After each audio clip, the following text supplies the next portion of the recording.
The smoke is rising from the chimney, thin gray smoke curling up into a cold Bavarian morning, steady and unhurried, the way it always looks when someone is awake and has been awake for a while, when someone has stoked the fire, when someone is home. The Gruber family has not been seen in 4 days. Young Kazilia missed school. The whole family missed Sunday Mass, which in a village this size is not the kind of thing people let slide. A neighbor approaches, then another. They call out from the road. Nothing. They push through the gate and walk the property, and the chimney is still smoking, and the livestock have been fed, and the dog is calm. Everything looks almost normal. Then someone opens the barn. This is still unexplained. Brief explorations of unsolved mysteries. My name is Mark. Hinterkaifeck. The name is a mouthful, and it's not really even a place. Not a town, not a village. A farmstead. A cluster of buildings on a flat stretch of rural Bavaria around 70 kilometers, roughly 43 miles north of Munich. In 1922, it sat at the end of a dirt road that most people had no reason to travel. The family who lived there was the Grubers. Andreas was 63, the patriarch, a farmer known for being difficult, private, and large in a way that men who worked hard land tend to be. His wife Cecilia was 72. Their daughter Victoria was 35, widowed, still on the farm with her 2 children. Little Cecilia, the granddaughter, was 7 years old. Joseph, the grandson, was 2, and still sleeping in a bassinet. And then there was Maria Baumgartner, the new maid. She had arrived on the property that very afternoon, March 31st, 1922. She had barely had time to set down her bag. The Grubers were not well liked in the community. They kept to themselves in a way that unsettled people. There were rumors about Andres and Victoria. Rumors that had eventually turned into something more serious. Something he had been jailed for. But the family kept going anyway. Tight and closed and separate from the world around them. Out there at the end of that dirt road where nobody came and nobody left. They were the kind of family that is easy to ignore. That turned out to be exactly what killed them. In the weeks before the murders, Andreas Gruber told neighbors something. He had found footprints in the fresh snow, a trail leading from the tree line towards the farm, towards a machine room with a broken lock. He followed the prints all the way to the door. There were no prints leading out. He also mentioned that a set of house keys had gone missing, that a Munich newspaper had turned up on the porch that nobody in the house had ordered or bought, and that there were sounds coming from the attic at night, shuffling, scratching, movement that did not have a good explanation. The previous maid had quit 6 months earlier because of those sounds. She said she thought the farm was haunted. Andreas told people she was not well. He did not call the police. He mentioned these things the way you might mention a door that sticks, or a crow getting into the feed. And then he went home. On the evening of March 31st, someone led the members of the Gruber family to the barn, one at a time. Andreas, Cecilia, Victoria, little Cecilia. Each of them went out and did not come back. The infant Joseph was killed in his bassinet inside the house. Maria Baumgartner, who had been on the property for a matter of hours, was killed in her room. The weapon based on the wound patterns was a mattock, a heavy farming tool, somewhere between a pickaxe and a hoe, built for breaking hard ground. Here's the part that reframes everything. When the search party arrived on April 4th, 4 days after the murder, the chimney was smoking. The livestock had been fed. Bread had been eaten from the pantry stores. Fresh cuts of meat were missing. Someone had been living in that house, sleeping there, eating from the shelves, keeping up the ordinary rhythms of a household, with 6 bodies in the barn and in the nursery. I've been sitting with that image for a while. Whoever was in that house during those 4 days, I cannot reach what was happening in their mind. I generally cannot. Little Cecilia was 7 years old. and did not die immediately. Evidence suggests she survived for some time after the attack in the barn. She was found with tufts of her own hair clutched in her hands, pulled out in the dark while she waited for someone who never came. I've covered a lot of cases on this show now, and that detail has followed me in a particular way. The investigation that followed is its own kind of disaster. Dozens of local villagers walked through the property before police arrived and moved things, touched things, contaminated everything. Some of them sat down in the kitchen and ate meals. The court physician performed autopsies in the barn. And then, in a decision that is generally hard to explain, the coroner removed the victims' heads and sent the skulls to Munich. Not for standard forensic analysts, to be examined by clairvoyants. Those skulls were lost during World War II. So here are the theories, and where the case splits. And there are several ways to read it, but none of them are clean. The first is the one that makes people uncomfortable because it comes from inside the family. Some modern cold case researchers believe Andreas Gruber did it himself.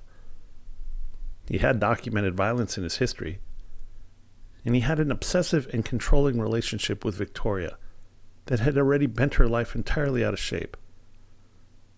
There is evidence that Victoria had been building a connection with a neighbor named Lorenz Schlittenbauer, a former suitor believed by some to be the father of little Joseph. Victoria had reportedly been preparing to take legal action against Schlittenbauer for support payments. If Andreas saw that as Victoria trying to leave his orbit, some analysts argue the pressure finally gave. The forensic piece is what keeps this worth taking seriously. Modern analysts who have reviewed the wound descriptions, particularly the damage to Andreas' skull, have noted patterns more consistent with a self-inflicted gunshot than with a matic blow. The 1922 report describes a blow to the back of the head. Eyewitnesses' account describes something that sounds more like an exit wound.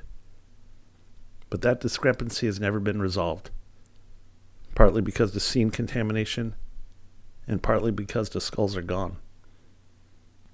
What does not close this theory is the question of sequence. Andreas would have had to have killed 5 people, including his wife and infant grandson, and then inflict a fatal wound on himself. And the gun, if there was one, was never found. It is possible someone in that contaminated scene moved it without understanding what they had. It is possible it is still out there, somewhere under the Bavarian farmland. Possible, not proven. The theory most researchers come back to quietly is Lorenz Schlittenbauer. He did have motive: the paternity dispute, the alimony threat, and the complicated and unresolved history with Victoria. He knew the property. He had been on it before. And his behavior during the discovery was, to say plainly, unusual. He led the search party. He reportedly handled the bodies. He reportedly entered the locked house alone with a key before investigators arrived. There are generous explanations for some of that. He knew the family, he knew the farm, and in a moment of confusion, maybe he was simply trying to help. But the way he moved through that scene, the first through every locked door, it looks different in hindsight. What keeps this from closing is that the scene was destroyed before anyone thought to look at it carefully. There is no physical evidence. There is a pattern of behavior and a question mark, and that is where it stops. Then there is Carl Gabriel, Victoria's husband. He was reportedly killed in France during the First World War in 1914, but his body was never recovered. No grave, no confirmed death record, just a notification and a silence that lasted years. The theory is that Gabriel survived, that he came back to Germany, found out what had been going on that farm during his absence, the relationship with her father, the child whose paternity was in question, the life that had moved on without him, and came back to Hinterkaifeck not to rebuild anything, but to destroy it. He kills everyone, walks back out into the world, and disappears again. The emotional logic on this one is hard to shake. A man who believed he had been erased coming back to settle what he felt was owed? The problem is there is no evidence Carl Gabriel survived the war. No sightings, no trail, no records. You can build a psychologically satisfying story out of almost nothing if the emotional current is strong enough. This might be that. And then there is the version of this case that I find genuinely difficult to dismiss. Paul Mueller, a German-born man who had been operating in the United States and is identified in Bill James's research as a probable serial killer of rural families. The theory goes that Mueller began attracting law enforcement attention around 1912 and returned to Germany to avoid capture. His American crimes carried a specific signature: isolated farmhouses, families killed with the blunt edge of a farm tool, bodies stacked or covered, no robbery, the perpetrator remaining on the property after the attack. Nearly 30 overlapping characteristics have been identified between Mueller's alleged American crimes and what happened at Hinterkaifeck.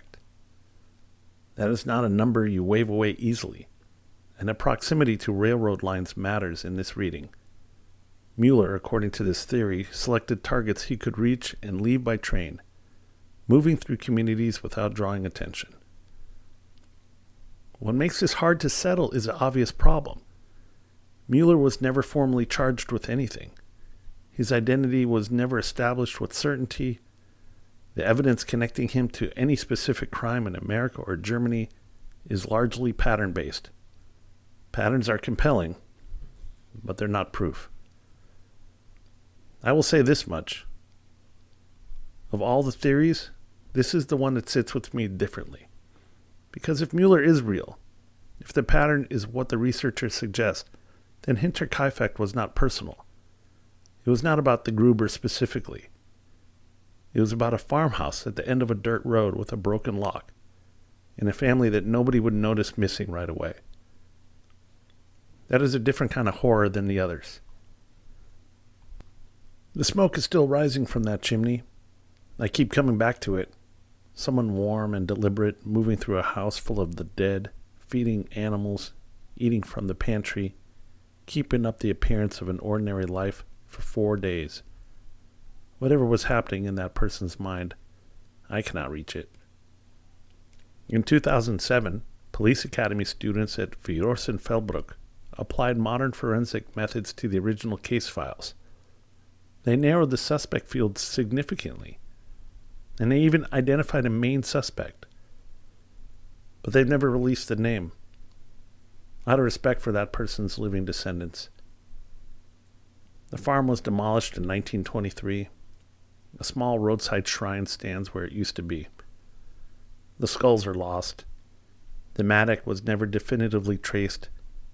And somewhere in Bavaria, a name sits inside a sealed file belonging to someone whose family does not know what their ancestor did. Or did not do.